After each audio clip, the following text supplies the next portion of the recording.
Hello, hello. Bonjour, bonjour. Bienvenue dans notre deuxième vidéo. Merci beaucoup pour l'accueil, vraiment chaleureux, on peut le dire. Ouais, très sympa. Que vous avez fait à notre première vidéo, la présentation de notre projet. Aujourd'hui, qu'est-ce qu'on a prévu pour vous? Eh bien, on va vous faire la présentation du projet. Voilà, avec le cahier des charges qui nous a fait choisir une semi-remorque en lieu et place du car, puisqu'on vous avait parlé de cette première idée. On l'a mis de côté et on avait un cahier des charges très précis et c'est ce qu'on va vous expliquer aujourd'hui.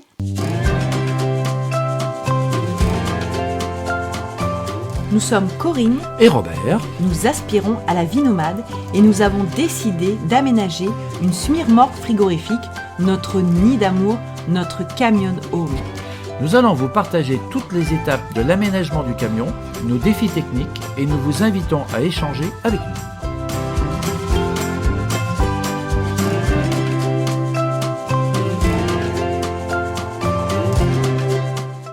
Donc, dans notre cahier des charges, donc pour notre choix du semi-remorque, on a en premier, le premier défi, c'est l'autonomie maximale. Ah, on en a parlé, parce que autonome, et du coup on a dit camion home. Voilà, il fallait que ça soit absolument autonomie totale. Donc pour cette autonomie, eh bien, ça va passer par des réserves d'eau importantes. Ouais. Alors c'est pas 30 litres, c'est pas 50 litres. On dit combien?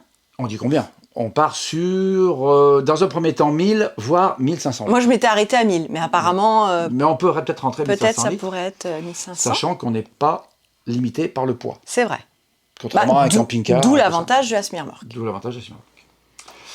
Ensuite, on va passer avec on va oublier les bouteilles de gaz, les deux petites bouteilles de gaz du camping-car, qu'on est obligé de changer et qu'on ne trouve pas toujours partout. Et qui tombent souvent en panne la nuit, il faut le dire. Exactement. Donc, on va remplacer ça par une cuve GPL qui sera sous le châssis et avec une autonomie de 3 mois. Ouais, pour alimenter en fait ce qu'on appelle la gazinière, c'est-à-dire four au gaz, parce que four électrique, ça consomme vraiment énormément, et puis les plaques gaz. Voilà. D'ailleurs, on vous en parlera dans le détail sur une vidéo qui sera consacrée à ça, où on a trouvé un petit système gaz qui ressemble limite à de la vitrocéramique. Ouais. Super sympa. Ouais. Ensuite, il nous faut une grosse puissance électrique. Pourquoi la grosse puissance électrique? Puisque le soleil, c'est gratuit et il y en a partout, même en hiver. Un petit peu moins en hiver qu'en été, mais il y en a partout. Et ça va nous servir à quoi, donc, cette grosse puissance électrique pour alimenter? Donc, tout ce qui est éclairage, ça, c'est assez facile, mais ça va nous servir aussi chauffage. Ouais. Chauffage par un ballon d'eau chaude qui va nous chauffer comme une chaudière, comme un chauffage central d'une maison, qui va nous fournir l'eau chaude aussi de la douche. Tout ça en version électrique. Ouais. Mais en double chaleur, double énergie, puisqu'il y aura un deuxième circuit dans tous ces ballons chauffé par autre chose que l'électrique, c'est-à-dire le côté Webasto. Voilà, on y reviendra sur les systèmes Webasto. Ouais. Donc le solaire nous donne grosse puissance, on part sur 3500 watts de solaire sur les batteries correspondantes. On a quelques spécialistes qui nous aident dans ce choix-là. Ouais. On peut citer les marques. On peut citer la marque. Oh, oui, donc MyShop Solaire qui nous a bien conseillé, mais on a aussi Carapace. Ouais. Vous en entendrez parler assez souvent de Carapace parce que on tient à rendre à César ce qui est à César et toutes les astuces qu'on a pu trouver. Il y en a qui viennent de chez lui, donc voilà. Ouais, parce qu'il a déjà pas mal d'expérience et puis maintenant il en a construit quand même quelques-uns. À savoir qu'il a aussi un site internet et qu'on peut acheter pas mal de choses sur son site, des choses qui sont homologuées. Yes. Donc aussi la grosse puissance électrique, c'est aussi parce qu'on a prévu, puisque c'est notre maison, machine à laver, le linge et la vaisselle. Oui. La vaisselle aussi parce que ça nous fera des économies par rapport à la consommation d'eau. Voilà. Et ça, on s'en est rendu compte dans le camping-car. Voilà. C'est une idée en fait qui est un peu préconçue que la vaisselle consomme de l'eau. C'est pas vrai. Par rapport à le lavage à la main, le lave-vaisselle consomme beaucoup moins d'eau que le lavage à la main. Ouais. Et ça, c'est parce qu'on est camping-cariste quand même qu'on a l'expérience de ça. Oui. Donc, dans un camping-car, les 150 litres d'eau sont consommés par la vaisselle et un petit peu par la douche. Plus la vaisselle que la douche voilà, au final. Exactement. Donc voilà. Donc comme nous on a pour projet vraiment une autonomie maximale, du coup la grosse puissance électrique ça va être du solaire principalement. Oui. Et après un système hybride qui sera plutôt en relais. Voilà, avec le groupe électrogène qui viendra aider les panneaux solaires lorsqu'il y a trop grosse consommation de notre part, qu'il y a mauvais temps. Ouais, c'est ça, ouais. La nuit, on a besoin de quelque chose, et voilà. Puis on va peut-être faire aussi les pays un peu nordiques, donc il fait nuit quand même assez tôt. Donc si on veut mettre la machine à laver en route, c'est fort possible qu'on ait besoin du groupe électrogène dans ces cas-là en appoint, quoi. Voilà. Et puis donc, comme énergie supplémentaire, après le diesel, puisqu'il y aura un camion, donc il tourne au diesel, on a ça sur place, et ce diesel en fait va intervenir dans le système donc Webasto, qui va nous permettre d'aider la partie chauffage électrique solaire en chauffant de l'eau pour renforcer le solaire donc sur les chauffe-eau, puisque les chauffe-eau auront tous un double circuit. Voilà. Ensuite, pourquoi le semi-remorque aussi parce que en fait, c'est un peu le chat qui se mord la queue. C'est-à-dire que on avait besoin d'une autonomie maximale, mais tous ces équipements, en fait, ça nous demande du volume. Exactement. Et puis la semi-remorque, ça nous apportait un potentiel de charge important, puisque comme on l'a dit, on n'est pas contraint par le poids. Voilà, puisque une semi-remorque, c'est capable de transporter 35 tonnes. Et quand on en aura mis nous déjà on rame pour mettre un peu de poids. on en aura mis 10, ce sera le grand maximum. C'est ça. Ensuite ça va être l'automatisation des systèmes. Parce que là, il faut pas être esclave de tout ce qui fonctionne là dans le camion. Ouais. Donc les panneaux solaires, il existe des petits systèmes très sympas qui nous ont été proposés donc par les fournisseurs pour automatiser les panneaux solaires avec les batteries, les surcharges et autres. Et le déclenchement du groupe électrogène pour subvenir et recharger les batteries s'il y a besoin. Et puis ensuite, tout un système de thermostat pour couper les différents circuits de chauffage du camion, enfin de la remorque. Puis avec le système hybride, justement, que ça passe d'un système à l'autre. Ça passe d'un système à l'autre. Dès que le système électrique est pas en panne, mais en faiblesse, le système diesel reprend la suite pour continuer le fonctionnement classique de la remorque. Ouais. Voilà. Donc, dans notre cahier des charges, on a vu autonomie. Deuxième point, besoin d'un grand espace de vie. On en a parlé la dernière fois. On n'avait pas envie de se retrouver comme dans le car, là, dans un espace assez étriqué, parce qu'il faut savoir que ça va être toute notre vie, donc vie perso, mais aussi vie pro. Donc, vie pro veut dire on tourne aussi des vidéos, donc d'avoir un espace qui est dédié à ça pour que l'un puisse faire quelque chose et puis que ça contraigne pas l'autre dans un coin, voilà. Donc du coup, on s'est dit que on avait besoin d'une grande cellule en fait, d'un grand espace. Voilà. Et ça nous a fait faire le choix de installer un slide. Alors, qu'est-ce qu'un slide ? Un slide, en fait, c'est une extension. Ouais, un tiroir aussi. Un tiroir, voilà. C'est-à-dire que vous avez la remorque et à l'intérieur de la remorque, vous avez un tiroir qui va s'ouvrir et qui va augmenter la surface sur la largeur. Ouais. On voit ça souvent chez les forains. Voilà, oui, sur les forains. Ou aussi les camping-cars américains, les camions américains. Ouais, les fameux camions américains qui s'ouvrent, là, qui s'écartent. Alors ça, nous, on a visité, on savait que c'était pas pour nous. C'est pas pour nous. Parce qu'en fait, justement, c'est l'espace. Bon, ok, il y a des slides de partout. Mais alors après, c'est souvent très bling-bling, c'est pas du tout notre style. Et par contre, au niveau autonomie, zéro. Alors voilà, d'ailleurs, si dans les commentaires vous souhaitez qu'on vous explique pourquoi on ne s'est pas précipité sur un camion américain et qu'on va aller se faire du travail à fabriquer notre mais remorque, on a déjà réfléchi. On va vous faire une vidéo dessus. On s'est dit, non, c'est pas pour nous. Non. Définitivement, non. C'est très vite vu. Voilà. Et le slide, en fait, c'était dans cette idée de, on n'avait pas envie de vivre dans un couloir. Alors, soit ça c'est quand même un grand couloir, une semi-remorque, mais on avait quand même envie d'avoir des pièces un peu plus, on va dire, carrées. Et donc, ça va nous permettre de passer de 2,45 m intérieur à 3,45 m intérieur. Ouais, et ça fait quand même toute sa différence dans certaines pièces comme la cuisine, etc. Ça fait un tiers de surface en largeur, c'est énorme. Donc voilà. Et alors je dirais à la fois notre petit coup de génie. On a le droit de se faire des fleurs. Allez, on a le droit. Notre petit coup de génie et en même temps, ce qui a été un vrai défi, c'est que ce que l'on veut, c'est aussi pouvoir vivre dans la semi-remorque sans ouvrir le slide, parce qu'on est conscient qu'il y a des endroits où on sera peut-être en transit, où on ne pourra pas nécessairement l'ouvrir, parce que pour l'ouvrir, il faut avoir de la place dans le parking. Et à ce moment-là, on ne veut pas se retrouver complètement bloqué, à plus pouvoir, je sais pas, accéder à l'armoire, au truc. Et donc, ça a été un vrai défi, parce que quand le slide est fermé, on peut non seulement passer, mais on peut aussi vivre. Tout fonctionne. Tout fonctionne. Tout fonctionne, tout s'ouvre. Alors, on se retrouve quand même avec des passages à ce moment-là de 50 cm. Ouais. Mais 50 cm, c'est ce qu'il y a dans les camping-cars. Voilà. Bon, disons qu'il ne faut pas qu'on prenne de poids, quoi. On arrête le chocolat de Noël. Oui, c'est tous les passages qu'il peut y avoir dans les camping-cars. Ouais. Quand vous sortez d'un lit et vous passez entre la douche et c'est jouable. C'est jouable ça fait largement. 50 cm. Voilà. Voilà. Ouais. Mais ce qui nous a obligés aussi à faire un petit jonglage, ça on vous l'expliquera dans le plan parce qu'il y aura carrément une vidéo là-dessus. Oui. Parce que peut-être que vous aurez des idées meilleures que les nôtres, mais bon, on a quand même réussi à résoudre pas mal de choses, mais il y a peut-être mieux, il y a peut-être beaucoup mieux. C'est que en fait, on a une surface importante pour la douche qui est partagée avec le bureau. Et la surface, elle se balade entre le bureau et la douche. Donc on a une cloison qui se balade. On a pas mal de cloisons mobiles. Enfin, on a essayé de trouver des astuces. Voilà. Dans le plan, ça marche très bien. Bon, maintenant, à la réalisation, on verra bien ce que ça donne. Mais en tout cas, pour l'instant, sur le papier, ça le fait. Sur le plan, ça marche bien. Voilà. Donc ça fait un peu accordéon. Bon, ouais, c'est ça. Je suis accordéoniste aussi. Donc voilà. Donc ça, c'était le slide. Ensuite, dans cette histoire de grand espace de vie, on va tout emmener avec nous.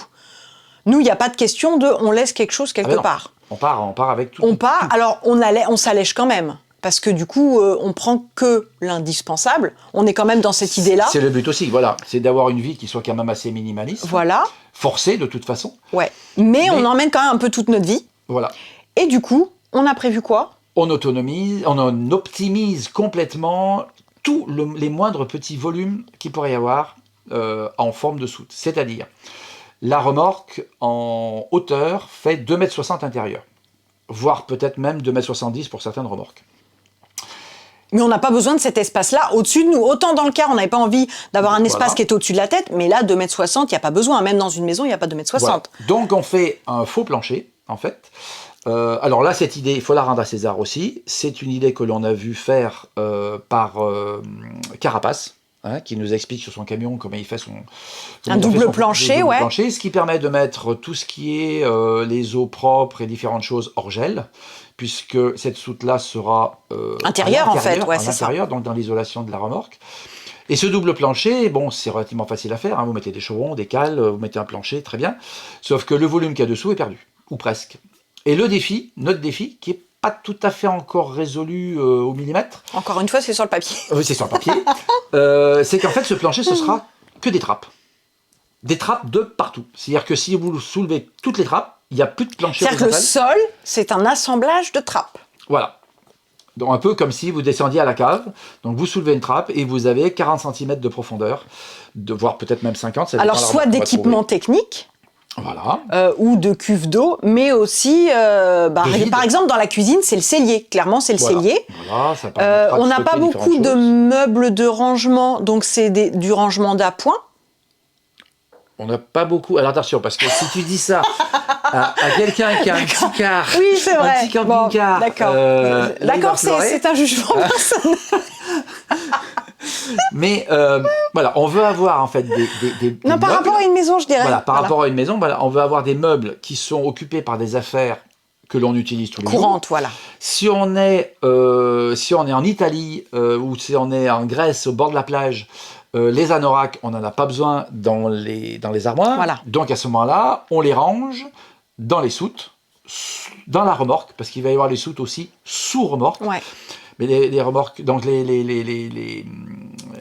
les trappes, donc sous le plancher, on stocke différentes choses. Même des meubles. on dira, même des meubles. Ben oui, tout ce qui peut être meubles extérieurs et autres, oui, pour rentrer là-dedans aussi. Enfin voilà, on peut mettre plein de choses dans ces trucs-là.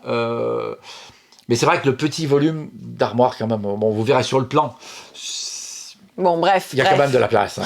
Ok, d'accord. De polémique, on passe. Voilà. Ce n'est pas le moment, ce n'est pas le lieu. Mais on optimise. Voilà, ça c'est important. Et là, c'est gros défi technique, toi qui es à fond sur la technique, parce qu'il n'est pas question qu'au moindre coup de freinage. Voilà. C'est-à-dire que ça fragilise. Parce que c'est quand même un plancher. Donc, voilà. Donc tout doit être rigide. Et le défi que l'on n'a pas résolu encore, le problème que l'on n'a pas résolu, imaginez que vous ayez un sol avec des plaques posées les unes à côté des autres, qui sont toutes sur charnière, qui se soulèvent. Quel que soit le type de sol qu'on met. Et vous échappez une magnifique gamelle de soupe par terre. Je ne sais pas qui ça pourrait arriver un truc pareil. Il ne faut pas que la soupe descende dans les trappes. Il faut que ça soit quand même étanche. Non mais nous, on a des problèmes dans notre vie quand même, c'est important. Là, on a un problème. Là, on a un problème, il n'est pas résolu. Il y a peut-être une histoire, une astuce de profil de joint. Voilà, on y réfléchit. Et l'idée que j'ai actuellement, si je présente ça à madame et qu'elle me dit non, il est hors de question que je passe la serpillière là-dessus, ce serait plein de rainures, ce serait plein de choses. Genre, moi, c'est mon genre. Oui, c'est mon genre. Non, c'est moi qui passe la serpillière. Voilà, donc là on a des petits soucis, mais bon, on vous montrera une vidéo là-dessus, on vous fera une présentation exacte. D'ici là, ce sera peut-être résolu. Voilà. Et on a aussi, on n'a pas parlé des soutes sous remorque. Là, alors les soutes sous remorque, c'est pareil, puisque le châssis entre la quille de traction, je crois que ça s'appelle comme ça, hein. Bah, on acquiert aussi le langage, hein, voilà. Mais je crois que c'est ça, c'est la quille de traction. Moi, je vais pas faire ma maline sur ce coup-là. Le train, les 3 roues qu'il y a derrière, là on a un volume qui est assez important. Donc d'habitude, vous avez classiquement ce qu'ils appellent un coffre à palettes. Donc c'est un volume qui correspond à 2 palettes de large sur 2 voire 3 palettes de haut, qui est fixé, pendu sous la remorque, mais ça perd en gros plus de la moitié du volume utilisable. Donc je vais essayer de monter un système qui enveloppe vraiment tout, de façon à pouvoir récupérer absolument tout le volume. Ouais. Voilà.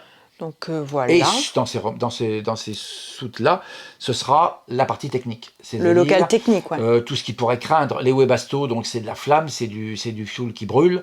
On ne peut pas le mettre sous le plancher, si on a un risque d'incendie énorme.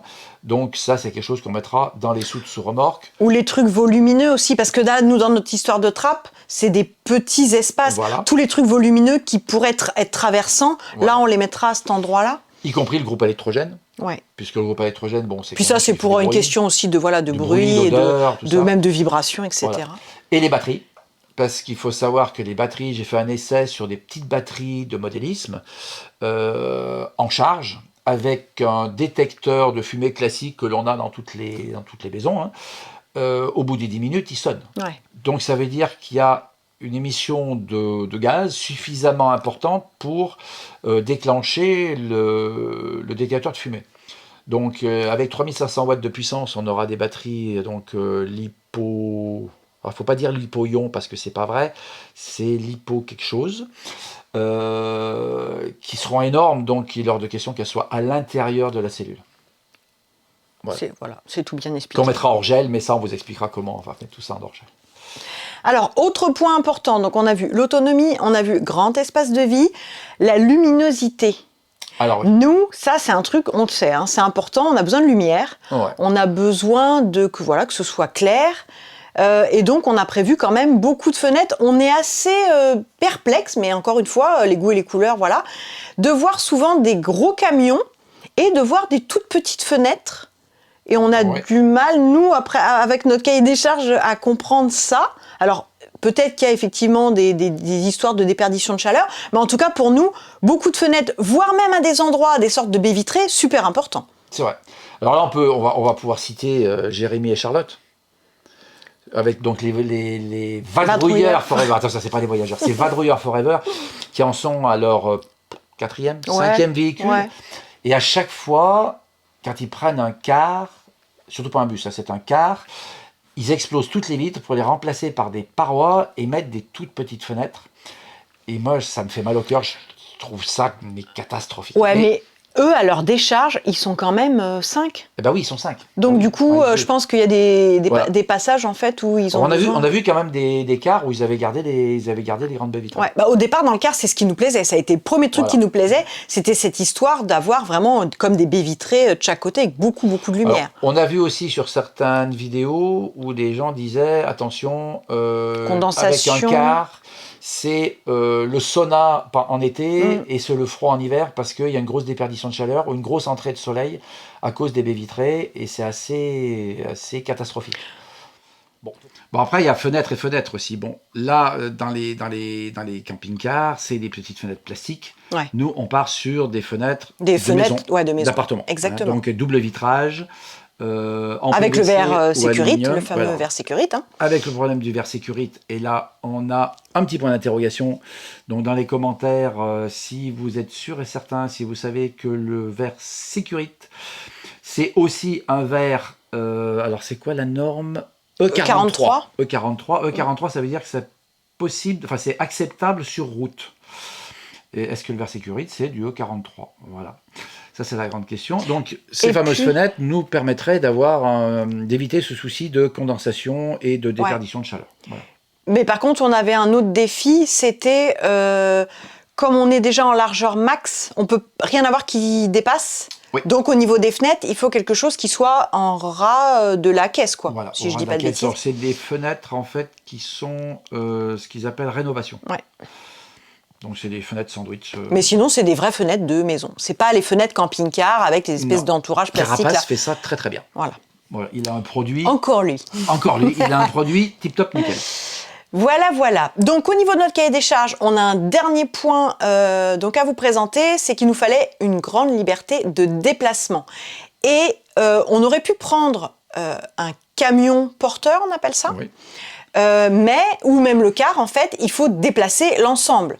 Là, nous, on a l'opportunité de laisser en installation quelque part la semi-remorque et de prendre ce qu'on appelle le tracteur, c'est-à-dire en fait la cabine, voilà. Pour en faire notre véhicule indépendant, pour aller faire nos courses, on va même l'aménager en camping-car. En mini-bout de camping-car. De camping-car, parce que s'il y a des endroits où on ne peut pas passer avec la SMI, on pense prendre le tracteur. Voilà. Et puis pour pouvoir manger, dormir, peut-être 2 ou 3 nuits, quoi, un truc de dépannage. Peut-être une douche. Ouais. Même peut-être une douche. J'ai mon plan. Peut-être. Le plan pour l'instant me satisfait pas complètement, donc c'est pour ça qu'on est un peu en bis-bis, mais oui, en fait c'est vraiment l'idée d'avoir un véhicule à côté de notre maison. Comme si on avait une voiture. Ouais, exactement. Dans les fameux camping-cars américains, ils mettent la voiture à l'arrière, sous le lit, ils sortent la voiture, c'est très spectaculaire, ça prend beaucoup de place. Oui.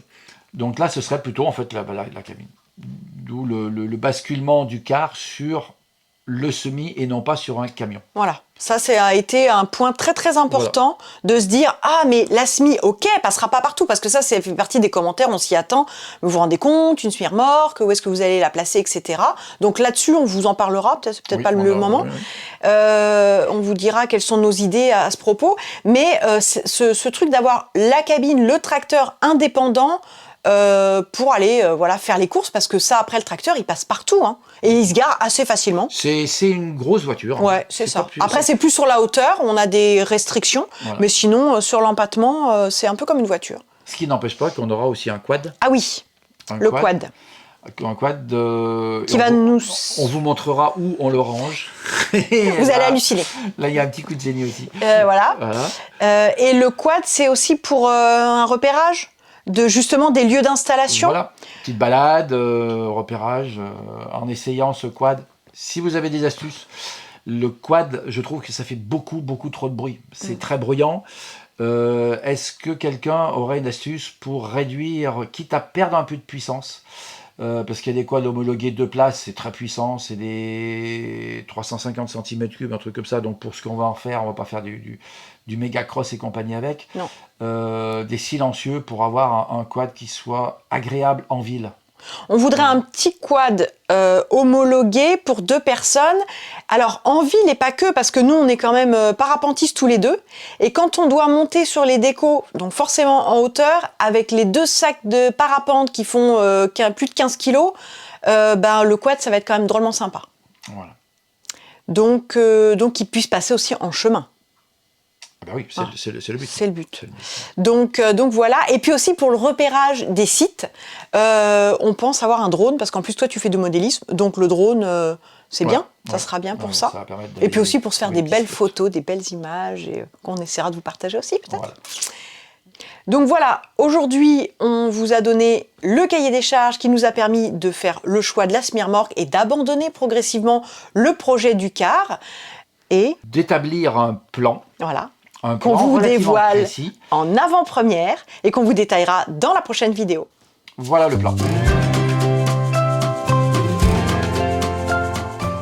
J'espère que vous avez bien apprécié cette vidéo. N'oubliez pas de vous abonner si la vidéo vous a plu, d'actionner la petite cloche si vous voulez être prévenu chaque fois qu'on sort une vidéo. En principe, on en sort une par semaine. Et n'hésitez pas aussi à mettre des commentaires puisque c'est le but de la chaîne.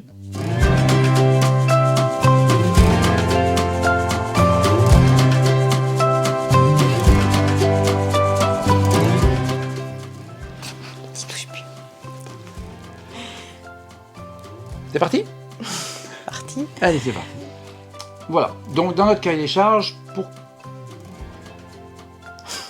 Non, mais tu peux... Rapproche-toi de moi. Non, mais ça, pas là, on est centré, là. Pas trop quand même. Oui, mais bon, on est à 15 km. Eh ben, rapproche-toi un peu vers moi. Voilà. Bah non, on sera pas... Mais toi, c'est à toi de te rapprocher un peu vers moi. Mais t'as pas besoin d'être Sinon, comme ça. on est tous les deux de ce côté. Là, moi, j'ai centré là et là. Oui, mais regarde. Donc, le milieu. Non, mais qu'on soit épaule contre épaule, un peu plus... Voilà, comme ça. Ok. Ouais. C'est bien, là. On a fini notre truc, hein, c'est bon. Bien. Oui, mais alors là, ça va faire bizarre. Parce que là, t'as changé de position, toi. On va reprendre en plein milieu d'un truc. Ça va faire clac, c'est pas grave. Non, on s'en fout. Non, donc. Photo globale du plan. Voilà, donc là, je vais vous présenter, donc, juste après la présentation de la prochaine vidéo, je vous présente le plan. Ouais. Bah, non, ça va pas, ça va pas. Moi aussi, je l'ai senti. Oui, et puis il y a fenêtre et fenêtre. Parce que nous, on a l'habitude des fenêtres de camping-car. Un truc hyper naturel. C'était ça que je disais? C'était ça la phrase? Oh, moi, faut pas me couper, hein. C'est chiant. Alors.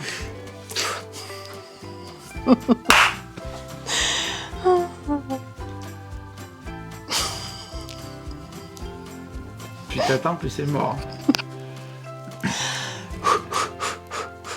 Aide-moi, Gagnotin. Ça va être chaud. Donc c'est moi qui dis. Mais non, parce que si je suis mordue à côté, c'est pareil. Bon, puis il y a fenêtre et fenêtre. Bon, moi je peux dire. Vas-y, dis-le, allez, vas-y, c'est parti. Bon, après il y a fenêtre et fenêtre aussi.